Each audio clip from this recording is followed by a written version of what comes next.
So next, this is already the second part in terms of talking about some guiding principle, what we for to ensure quality of conducting e-examination. So typically there are a couple of things that I have curated from a lot of literature and also some guiding principles.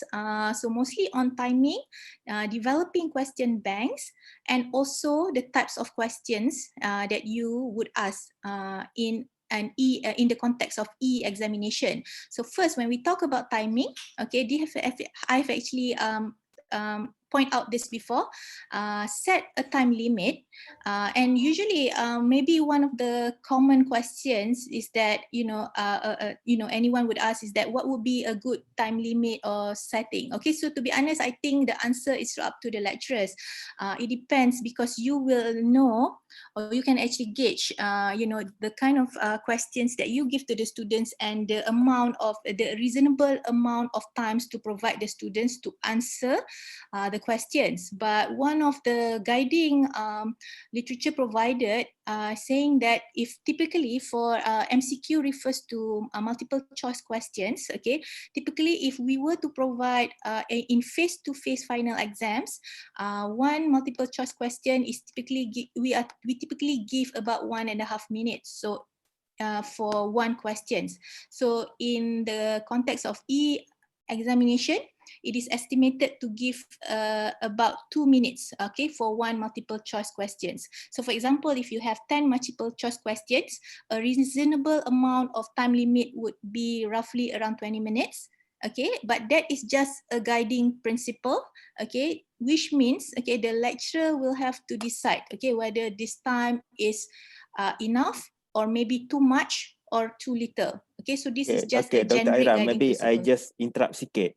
For Boleh, example, Dr. Wan? question number 1, after 2 minutes, they automatically pop up the question number 2, so that what is your recommendation? Either they can go back to the question number 1, or just after 2 minutes, so the candidates cannot go back to the question number 1 anymore, so they have to move question number 2, after 2 minutes, question number 3, 4, 5, and 6, and Okay, so on. Okay, so Doctor, to answer your questions, we have to actually go back to the limitation or delimitations that is allowed by Putra Blast setting. Okay, so kalau kita cakap pasal Putra Blast, okay, what Putra Blast allows temporarily, at least for now, is that to set a timing for the entire exam session. Okay, so it cannot be timed by per questions. Okay, so that is our Putra Blast limitation. So it's not like the TOEFL and so on. They give the time limit to the certain section for each question. For So each kalau question macam or for each section, right? Betul. Okay. So untuk Putra Blast kita tak ada that sophisticated options where kita boleh play around with the time. So macam time 1 minit untuk soalan yang senang, 30 saat untuk soalan yang senang, then you can actually add the time. So but rather what we are only allowed to do in Putra Blast is kita hanya boleh setkan time untuk the whole session. For the whole session, I mean that's the candidate can go back to question number 2, number 1. Yeah, Okay, it's betul. good. Okay. Yeah, they can go back and forth. Okay. Tapi what I've done, maybe just throw some of the things that I've done before. So sebenarnya saya ada buat 2 set exam, and this is for my graduate class. So my first part is on a very quick quiz. Soalan tu memang I think would rather quite straightforward, some applicable application punya level questions. But then I have a second part where I actually ask them to write an essay, which of course typically will take much longer time. Okay, because of the timing limitation from Putra Blast, where I cannot time the session separately, okay, rather than putting all the question in one session, saya pecahkan kepada 2 session. So saya cakap dekat my student, I have part 1, yang part 1 ni 20 minit saja, okay, because question dia very straightforward. And part 2, okay, saya bagi more time because the nature of the question. So they can have to complete 2 sets of different quiz. Yeah, part 1 and part 2. Our lecturers can try to utilize the Putra Blast. Maybe they develop a few section, maybe section 1, section 2, section 3. Section 2. Okay. Not within one quiz, tapi multiple quiz consisting different sets of questions untuk control the time. Okay. Okay. Nanti saya akan tunjukkan some example. Okay. So this is the time limit. Okay. So kalau tak ada soalan, saya move on for the next one. Okay, so yang ni, okay, it's on opening the quiz ataupun the e-examination at the same specified time for all. Okay, so maknanya macam samalah macam kita buat final exam dekat day 1. Okay, everybody will come at the same time and everybody akan start buat the exam serentak at the same time. Okay, so what it is that it is synchronous sebab kita nak kurangkan cases where kalau ada student yang buat dulu, dia akan dapat jawapan and the students baik hati pula, okay, share dekat semua kawan-kawan dia, buat amal jariah pula kan masa time COVID ni, something like that. Alright, so we want to minimize that. So by controlling on this aspect is that kita buka session tu semua time yang sama dan habis time yang sama, and this function is allowed, kita boleh set dalam Putra Blast bila nak buka and bila nak tutup. Yeah? Okay, Dr. Wan, clear? Okay, clear. Okay, so kalau sorry, next one.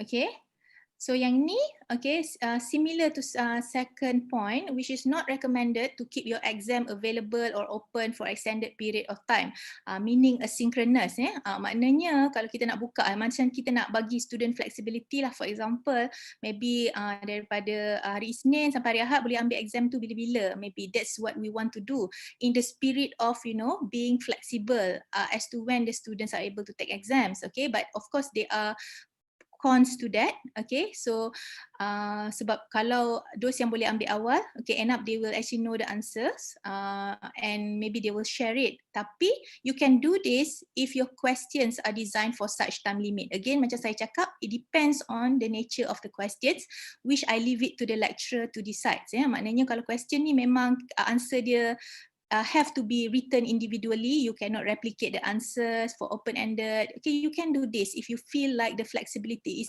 important for your students. Okay, so these are on the timing. Okay, tapi kalau kita cakap pasal exam yang typically kita buat dekat campus, kalau kita nak translate to e-environment, okay, so we would suggest for you to set it to be synchronous ataupun kena ubah soalan. Okay, alright, so that is the timing. And kalau ada soalan saya, Dr. Wan ni so saya teruskan on the question banks. Okay, when we talk about question bank, okay, so in Putra Blast we do have these functions that I would highly recommend everybody to do. Okay, so question bank. So kita akan, what it is that I think we've actually principally done this in practice. Dalam kita punya way of doing exam before, kita pun ada macam set 1, set 2. We have questions that we move around. Bila kita buat kita buat exam, kita are required to actually give 2 sets.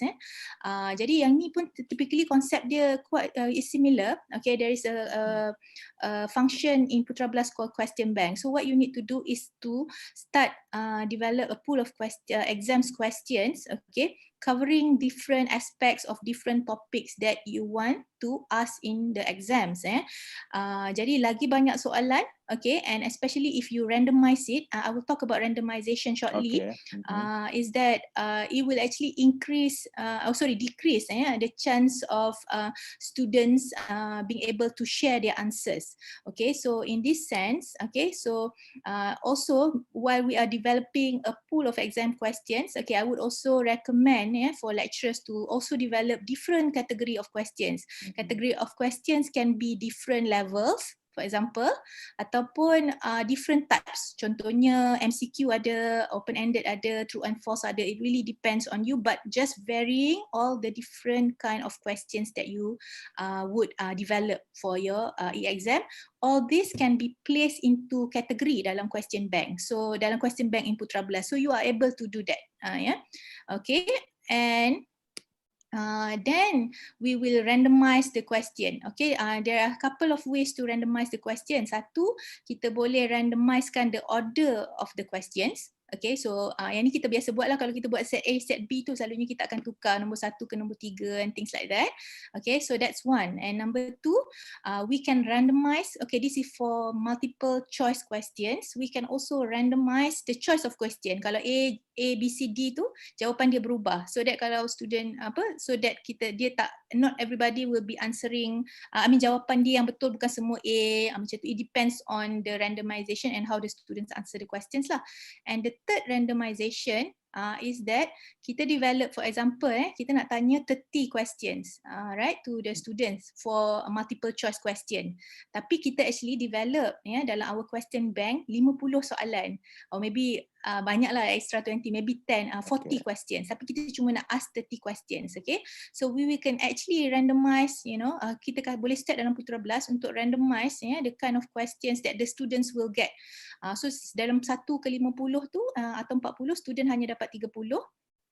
Tapi it varies, among the students, siapa yang akan dapat soalan mana. Okay, so these some of the methods. All is possible under the features that we have in Putra Blast. Okay, so randomization, so kita tak payah buat sendiri. Kita just click the option saja. Okay, so this is on question bank. Kalau tak ada saya move on.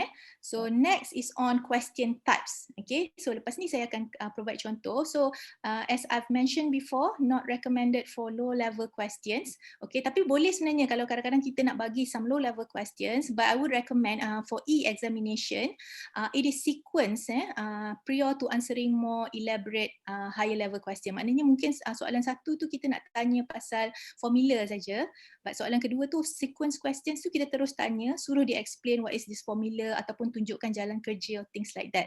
Okay, so we can ask tapi kita boleh sequence immediately lepas tu, and that can be set up in Putra Blast as well, the design of the questions. So saya akan tunjuk some example shortly what I mean by this point over here. Sekejap ya.